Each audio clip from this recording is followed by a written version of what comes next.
Thank you, Mike. Well, we are ahead of schedule, so I've been given the go-ahead to talk about me for a few minutes. My name is Mike Preston. I'm an aortic survivor from the Chicago area. I have a background in stand-up comedy, but the pandemic kind of brought that to a screeching halt. So, the pandemic reminds me of a quote from that great American philosopher, Mike Tyson. He said, everyone has a plan until they get punched in the face. And I think when COVID hit, a lot of us felt like we'd been punched in the face and all our plans flew out the window. And I know everybody had a lousy year in 2020, but I like to think my year was a little lousier than most because in May of 2020, I suffered an aortic dissection. And as I sat there, gasping for breath, drenched in sweat, with my heart pounding like it was going to rip out of my chest, I remember thinking, I can't wait to share this with an audience. So here we are. Actually, what I was thinking was, boy, I hope this isn't a heart attack. Well, be careful what you wish for. There are worse things than a heart attack, apparently.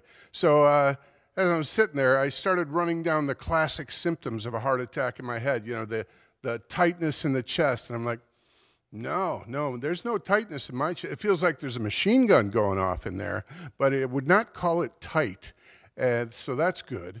And then the shooting pain in the left arm. My left arm felt great. My left arm felt so good it was mocking the rest of my body. So I'm 2 for 2, that's great. And then I got to shortness of breath, and I really got short.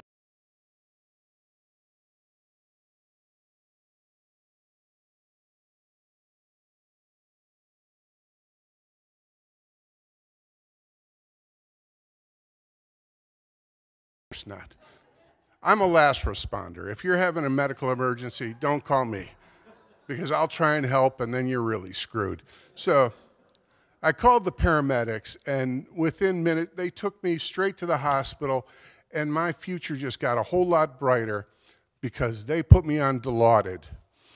And I don't normally recommend drugs, but I don't normally get Dilaudid either. So, in fact, I've found that if I ask for it, they won't give it to me.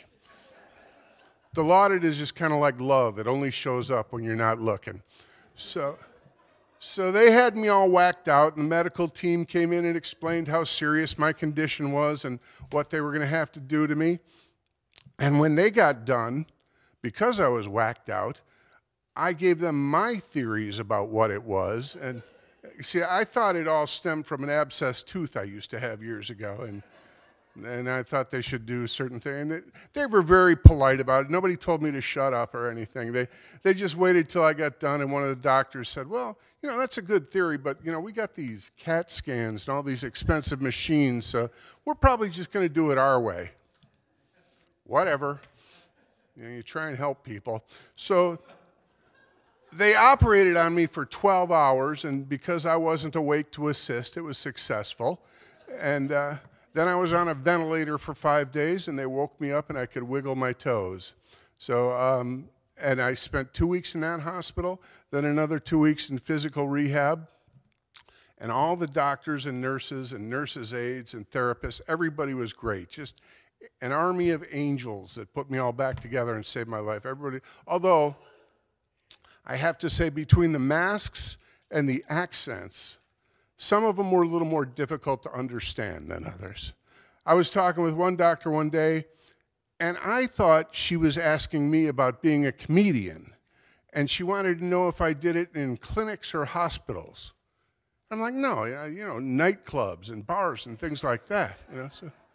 So it turns out she was asking about my Coumadin.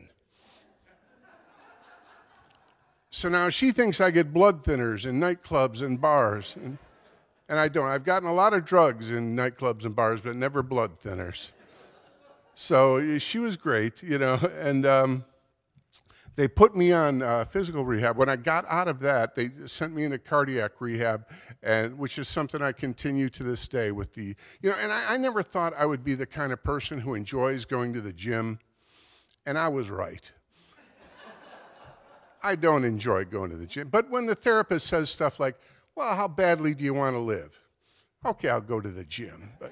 But I go to an old person's gym. I don't know if you guys have one of those. I call it Jurassic Park. But it's pretty obvious that a lot of us are there on medical referrals. You know, nobody looks like they're in training for a triathlon or an Ironman competition. Everybody looks like they're in training for a walk to the mailbox, including me. You know, and you would think somebody in my condition wouldn't be so judgmental, but you'd be wrong. And my favorite thing to do is to stand on the treadmill and make up nicknames for everybody else in the place, like, there goes fatter than me guy, and uh-oh, it's Kenny Karaoke with his earbuds in, singing to beat the band, and there's one guy who looks like a disgruntled TV news anchor man, so I call him Dan Rather Not Be Here.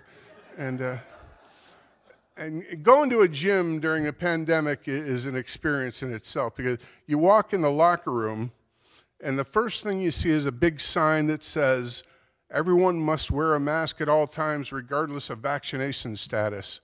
And then you turn the corner and you see a bunch of naked old men wearing nothing but masks. Then you got to ask yourself, how badly do I want to live? Yeah.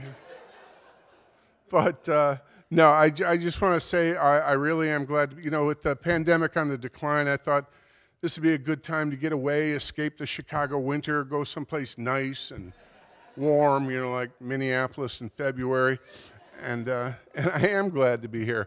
When they first woke me up after being on the ventilator, everybody's telling me how lucky I am. You're so lucky. You're so, you know, I'm like, really? I don't think that word means what you think it means, because I'm laying here in the bed with tubes and wires and I can't go to the bathroom by myself. I don't feel all that lucky.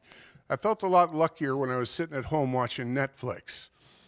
I'm going to feel a lot luckier when we get this catheter out. But as the fog gradually lifted, and it became apparent to me how narrowly I missed, you know, buying the farm, and it was miraculous that these people put me together and that I was able to wake up and wiggle my toes. I do feel lucky, and I feel very lucky to be here with you guys in Minneapolis in February today. We're going to take a short break, and then we'll come back and have some more speakers, so thank you for being here.